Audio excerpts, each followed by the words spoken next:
Hey guys! Sorry I've been away. I have to get used to talking in front of a camera again. This is weird. Hey, what's up everyone? Welcome back to Emily Reads Books. I'm Emily. If you're new here, welcome to my channel. I hope you stick around, and if you are returning, thank you so much for being here. I've missed posting on YouTube, honestly, a lot. Obviously, a lot of changes have happened in the past months. So for those of you who don't know, I am now currently living in Belgium with my fiance Hugo, which is still crazy to say out loud, but it's wonderful and it's happening. And we actually just got approved like last week for our marriage, which is really exciting.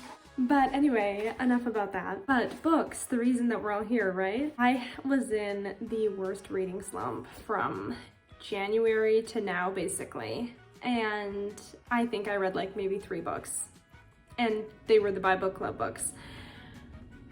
So I am finally out of my reading slump, and I am so excited to talk about my upcoming reads this April. I've actually, honestly, like when I tell you I've done a 180, I've already read like 2 of my books on my TBR, and it's April something. It's like the first week of April, which is amazing. And I'm hoping to keep going. I have 4 NetGalley arcs that I was approved for, but I'm not going to include most of those on this TBR. I finished one of them already, so I will talk about that one briefly, but the other ones I'm just gonna review as I read them because I don't want to like make promises to myself that I can't keep. So they don't come out for a while yet though. And yeah, I'm really excited. This is all very exciting for me. I missed you guys so much. The first book for this month that I want to talk about is Heartstopper, volume, I don't know what I'm on. I think I'm all the way caught up. No, I am. I'm all the way caught up on Heartstopper. Traffic. I was reading on Webtoon. And so for those of you who don't know, sorry, let me backtrack. For those of you who don't know, Heartstopper is the Buy Book Club's April pick. And I think we're reading like volumes 1 through 3 or something like that. And you can read them for free on Webtoon, which is an app you can get on your phone. It's a graphic novel about Charlie and Nick, and that's really all I want to say. It's just the cutest love story. I've been giving them 4 stars pretty much across the board. They're just, for me, I don't know if it's because it's a graphic novel or if it's that it's a little cheesy. I do love that it's cheesy, but I don't know if just at the moment that's not what's... It doesn't feel like a 5-star read for me at this moment. I don't know what it is. My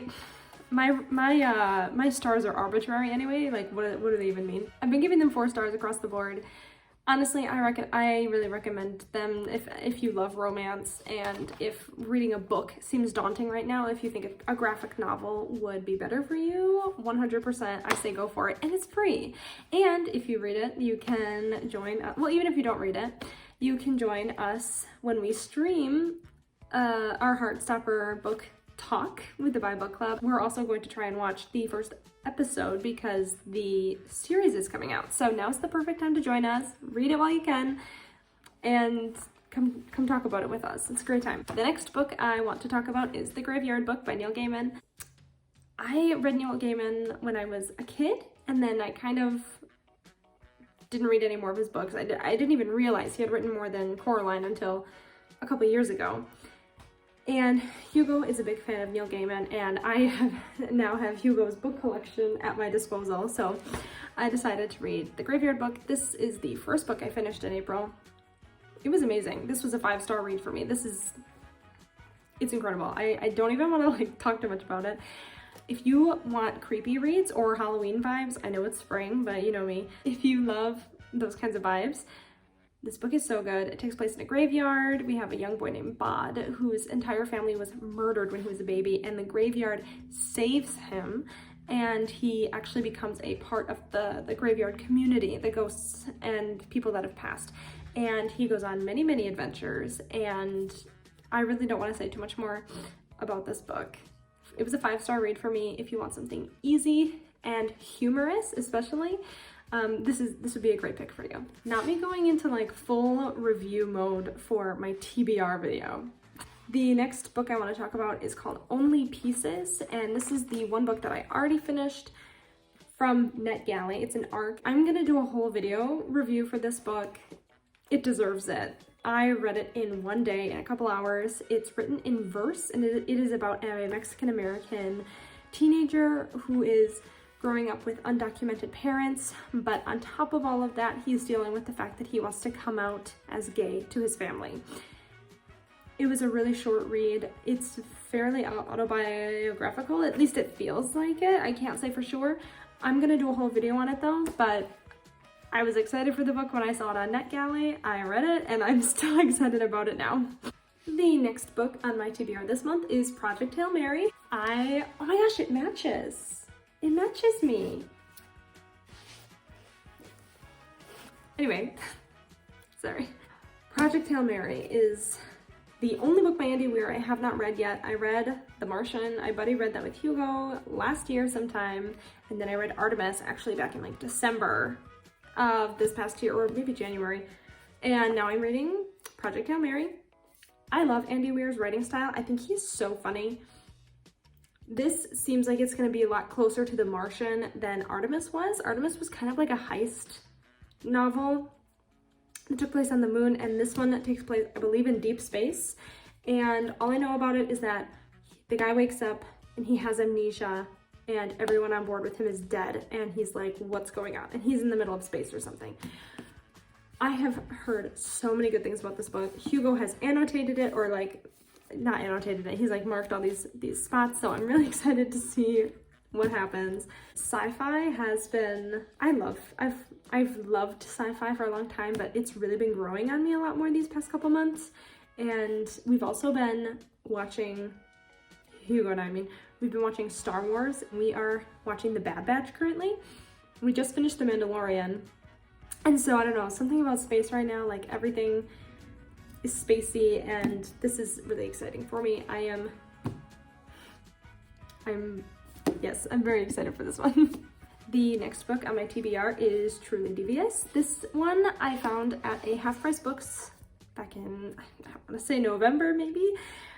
It's a murder mystery thriller, but it takes place at a university, I think, so it's kind of dark academia. I really don't know that much more about it.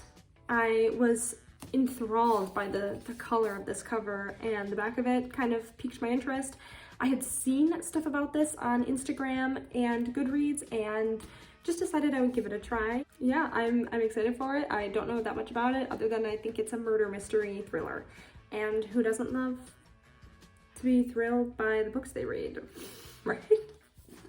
The next book on my TBR is Legendborn. I started reading this one yesterday. I'm about 35% of the way through, maybe more than that. This is my second attempt at reading it. I had gotten it from the library a long time ago, and by the time I was in a slump, and by the time I was able to get to it, I had to return it to the library because it was still really popular, and so like I couldn't renew it.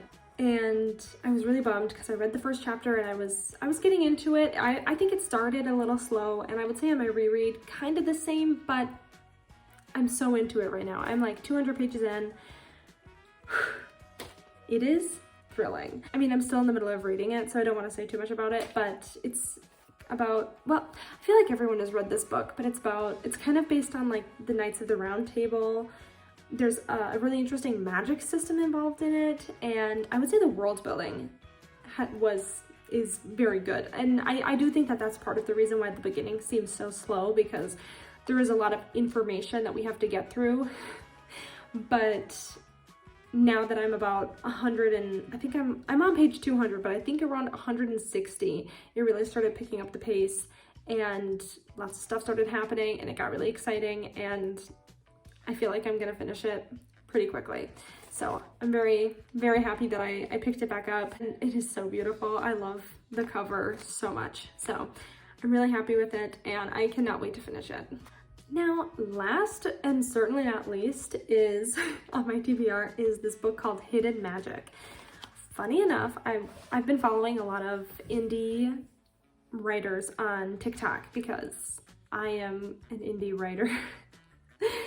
And there was this woman, her name was Rachael Watson, and she wrote a book, obviously, and she was doing a sale on Kindle for her book to be free. and the premise of it really intrigued me. So I had Hugo download it on his Kindle and I devoured this book in like 3 days. This actually, I think, is the book that got me out of a reading slump. It's called Forbidden Healing.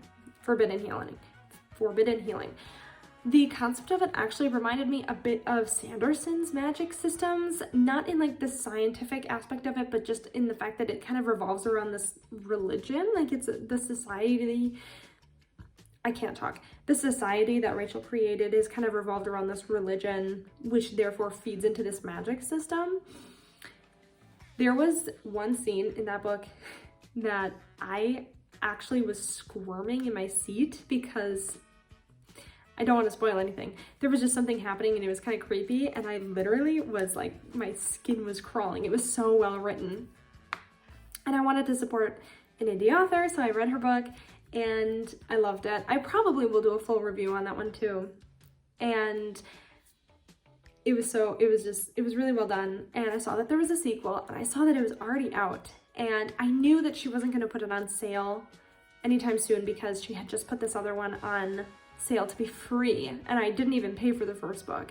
But the second one, it was only $4 on Amazon, and so in a way I paid $2 a book, and I'm so excited to read it. It's less than 300 pages. The first one was also less than 300 pages, and it was just so well done, and so I'm really excited to read the sequel. And I love supporting indie authors who are just creating art and sharing it with us.